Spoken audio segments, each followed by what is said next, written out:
Kaj so dobre prakse, ki se ti zdi, da bi bile koristne tudi slovenskim podjetjem, ki jih zdaj opazuješ recimo na Kitajskem, Filipinih, pa mogoče bi tudi slovenska podjetja lahko implementirala?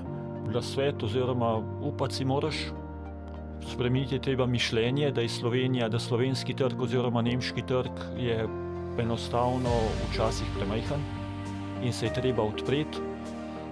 In pa potem moraš delati na kulturnih razlikah v vsaki državi, kjer pa moraš najti določene strokovnjake, da ti pomagajo to mišljenje oziroma kulturno razliko premestiti sploh v začetni fazi ustanavljanja podjetja, pa v začetni fazi, ko se samo podjetje zaganja.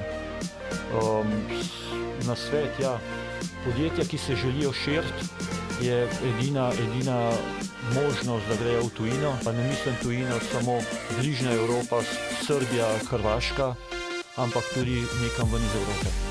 Ker se dolgoročno podjetja lahko učijo en od drugega. Se pravi, poslovni procesi, ideje in Evropejci nismo najbolj pametni in na ta način se določeni procesi lahko izvajajo na Kitajskem in se jih selijo ideje v Slovenijo in iz Slovenije nazaj na Kitajsko. Se pravi, prenos dobrih idej se lahko implementira zatem v celotni grupi oziroma tudi v vsa povezana podjetja. In to je tista največja prednost, ki jo imajo multinacionalna podjetja, ki delujejo v različnih okoljih.